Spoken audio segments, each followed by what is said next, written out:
Have you ever wanted to make something? Of course you have. Everyone wants to make something at some point in their life. Even if you're not a creative person, I'm sure you've yearned to create something without even realizing it. Plenty of people want to create, but why don't they? What's stopping them? They didn't listen to Ken Ashcorp. In this video, I want to discuss how Ken Ashcorp's music taught me to create what I truly wanted to create. And by the end of this video, I want to convince you that you should be making what you want to make, and not what somebody else wants you to make. I think Stan Lee said it best when he said, if you have an idea, don't let some idiot talk you out of it. But I think what Stan says immediately after this quote carries so much more weight than the quote itself. You can only do your best work if you're doing what you want to do, and if you're doing it the way you think it should be done.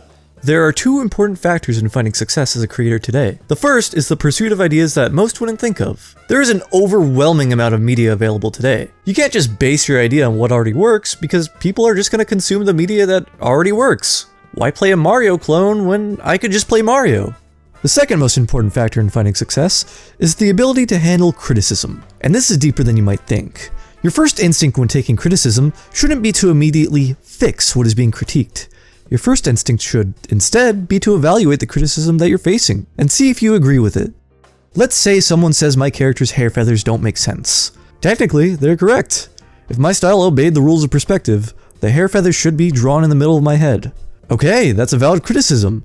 Let's change it. Oh.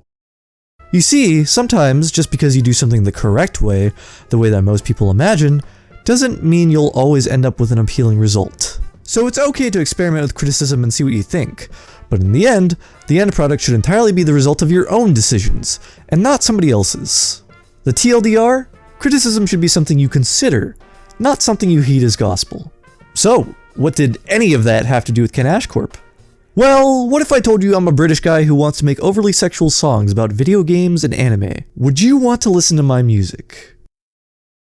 The odds are so stacked against Ken Ashcorp, it's crazy. The collective consciousness of the internet hates furries and British people by default. If you've used social media for any amount of time, you'd know how socially acceptable it is to dunk on these groups. Additionally, most have grown tired of the hypersexualized nature of the internet, and the vast majority of Ken's songs have a sexual theme to them. Absolute Territory, for example, his most popular song, focuses entirely on his love of thighs. So, on paper, Ken is doing everything wrong, and nobody should like him. And yet, the numbers don't lie. People fucking love Ken Ashcorp, which leads me to our next category. So, you have your idea, and despite most people telling you that you shouldn't do it, you decide to do it anyway. Where do you go from here? Well, my friend, that is up to you. Since you genuinely believe in this idea that you have chosen, now it's time to ride or die with it. Because if you half-ass it, your critics will be proven right. When Ken Ashcorp decided, hey, I want to make a song about Monster Girl Quest, he went all out. He didn't make some insecure joke song with terrible instrumentals and irony-drenched lyrics. He worked long and hard to make instrumentals that really slap, and he sung those embarrassing lyrics with pride. And the end result?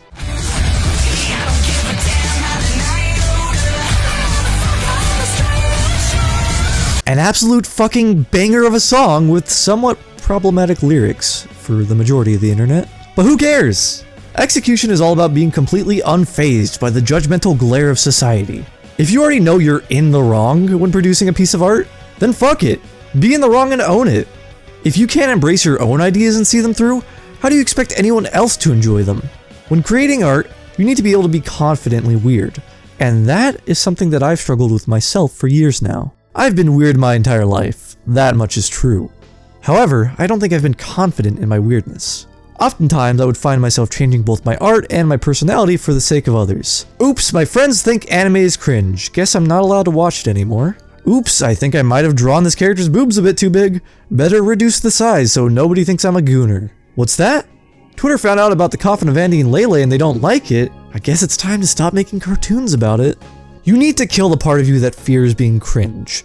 It's a close relative to the part of you that fears failure, and both of these specimens do their absolute best to stop you from creating. It is their mission to prevent you from creating anything notable. If you let them live, you'll be a trend follower, not a trend setter. You'll be someone who only does things when success and approval are guaranteed, which is never, so you'll never end up doing anything notable. Ken Ashcorp killed these parts of himself very early into his career, and to me, I believe this is why he has found so much success as an artist. He comes from an era of the internet where failure and shame were never deterrents, and it shows. Hell, he literally has a song called We're Shameless that is about that exact subject. We're shameless.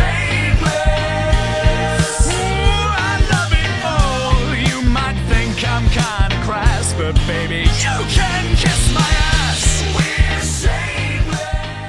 Now, with all this praise for the man, you'd probably think that I believe Ken Ashcorp to be an angel in the flesh. No, a god amongst men. But the truth is, I think he's just a dude. A dude who is confidently himself. Which leads me to the final section of the video.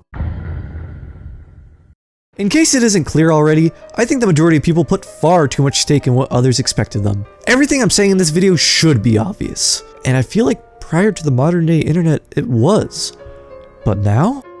Likes, shares, upvotes, comments, numerical values that translate to whether or not the collective consciousness approves or disapproves of something.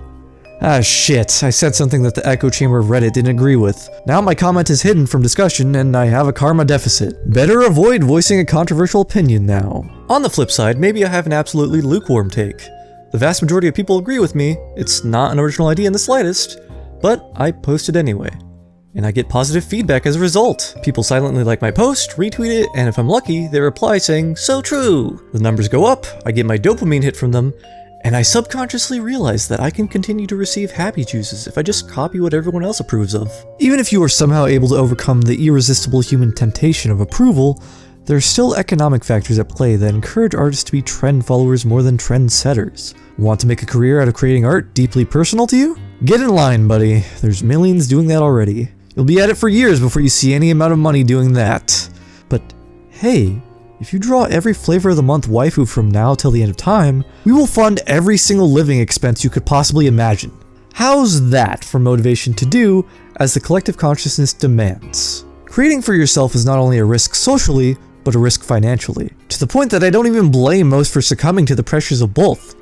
In fact, I've succumbed to those pressures.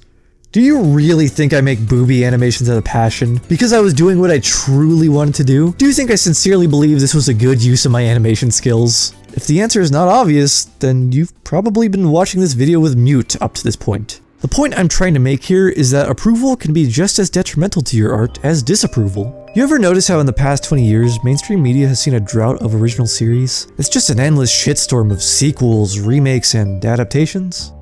Because it works. Companies have no reason to make anything original because the masses will indulge in the same rehashed slop over and over and over. Until they are given a reason to make something original, companies will continue to reiterate on their previous works, now until the end of time. So, what does any of that have to do with Ken Ashcorp? Well, Ken isn't competing with a company. As far as I know, there's no record label seeking out furry artists making music about sex, video games, and anime. And why would they? There's no proven market for that outside of himself. And that is what Ken Ashcorp has taught me. Finding success as an artist isn't about copying a big company with an infinite amount of resources and an established following. It's about proving how what you personally want to make is worth it. When you weave your passion, your soul, your own human experiences into what you create, you are making something that not a single company on this planet can provide.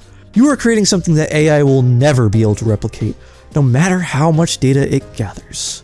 In a similar vein, had Ken Ashcorp stopped himself from making music about subjects he truly enjoys, if he had bent the knee to his most prudish critics and made some more sanitized and inoffensive music, I'm not sure he would have seen the success that he did as an artist. Even if he did, he'd be a successful artist making art about stuff he doesn't really care about. But instead, he rejected the prudes. He made banger music about Futanari and anime, and he found success making what he truly wanted to make. And that is more valuable than any amount of money. Knowing that, I've decided to try and break away from this trend-chasing mentality I've been stuck in for the past year. It's true, I've been pulling some pretty good numbers making animations about whatever trendy new indie games come out. But that's not what I want to do forever. I want to create new things made with love and passion. I want to make what I truly want to make, and inspire others to make what they truly want to make, just like Ken Ashcorp. So, thank you, Ken Ashcorp. Without artists like you, I'd be stuck making the same algorithm-pleasing slop forever. Instead, we can continue this chain reaction of inspiration that leads to artists creating new, exciting ideas.